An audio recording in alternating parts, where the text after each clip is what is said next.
Assalamualaikum warahmatullahi wabarakatuh. Hello student, welcome to biology class. Dan kali ini saya ingin menjelaskan tentang bagaimana ciri-ciri virus. Jadi masih banyak yang bertanya, virus itu uniseluler bersel satu ataukah multiseluler bersel banyak? Virus itu makhluk hidup atau bukan? Oke. Nah, sebelum kita membahas tentang ciri-ciri virus ya, berbicara tentang virus pada umumnya sesuai banget dengan kondisi kita saat ini, kondisi dunia saat ini yang sedang mengalami pandemi COVID-19 ya. Kamu tahu COVID-19, coronavirus disease, ini adalah suatu penyakit yang disebabkan oleh virus corona. Nah, virus corona itu sendiri adalah memang sudah ada sejak zaman dulu yang menyebabkan penyakit influenza atau saluran pernapasan, mulai dari yang ringan sampai yang berat seperti SARS dan MERS. Tapi coronavirus penyebab COVID-19 itu berbeda dengan coronavirus sebelumnya karena ternyata sudah mengalami mutasi pada genetik materialnya. Nah, apakah ini memang sengaja dimutasi supaya menyebabkan COVID-19 ataukah memang mengalami mutasi dengan sendirinya? Oke, virus corona adalah virus yang berbentuk bulat ya. Jadi di permukaan tubuh ada bagian yang seperti duri atau spike dan ini mirip dengan hiasan pada mahkota.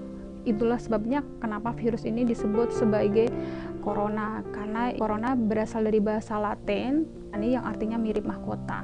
Nah, ternyata bentuk virus itu tidak hanya seperti ini, tidak semuanya sama dengan virus corona yang berbentuk bulat dan memiliki spike, tapi ada berbagai bentuk virus, yaitu ada yang helikal, kemudian polyhedral, bakteriofage, virus T dan sebagainya. Nah, bentuk virus memang bervariasi, ada bermacam-macam, tetapi struktur tubuh virus itu adalah sama, yaitu tubuhnya hanya tersusun dari kapsid, selubung kapsid yang terbuat dari protein dan di dalamnya mengandung materi genetik. Dan materi genetik virus itu hanya satu macam, DNA saja atau RNA saja.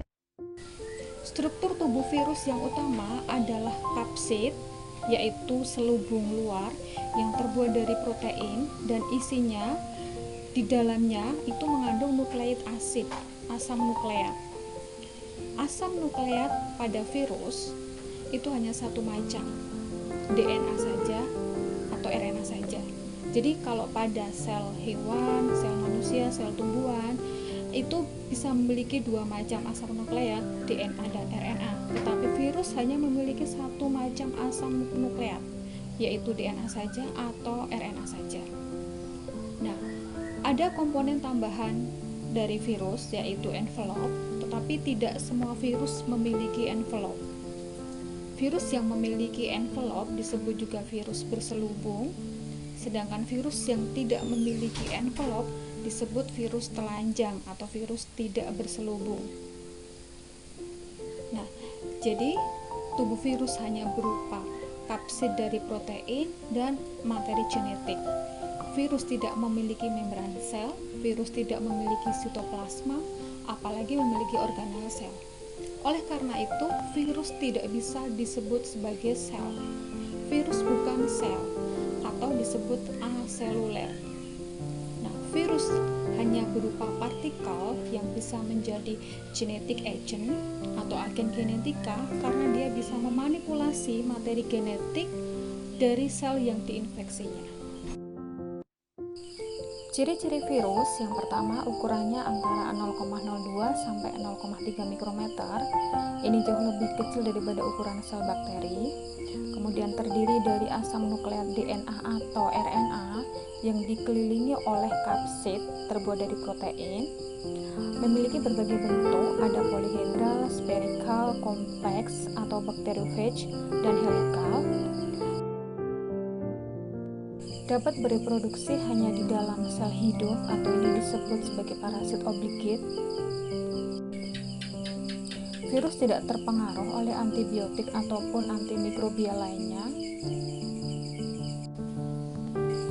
Yang terakhir, virus bisa sebagai genetic agent karena bisa menyebabkan perubahan genetik terhadap sel yang diinfeksinya.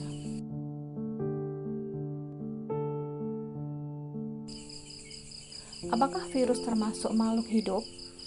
Oke, kita ingat bahwa makhluk hidup itu memiliki ciri yang pertama ada nutrition, respiration, excretion, growth, sensitivity, movement, and reproduction. Dan ternyata virus tidak butuh makan, kemudian dia juga tidak membutuhkan oksigen untuk hidup, dan virus tidak mengeluarkan zat sisa atau ekskresi. Virus tidak tumbuh, ukurannya tidak pernah berubah jadi kecil menjadi besar, tapi ukurannya tetap sama. Kemudian tidak merespon terhadap rangsangan dari luar, dari lingkungannya.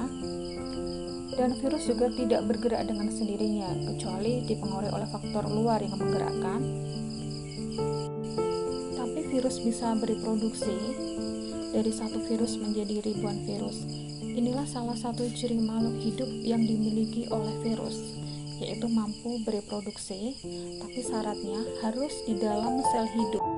Jadi untuk bereproduksi, virus harus menginfeksi sel hidup terlebih dahulu. Jadi dapat disimpulkan bahwa virus bukanlah termasuk makhluk hidup. Atau bisa dikatakan virus adalah peralihan antara makhluk tak hidup dan makhluk hidup. Itulah tadi tentang ciri-ciri virus. Sudah cukup jelas ya. Sampai ketemu di topik berikutnya. Thank you.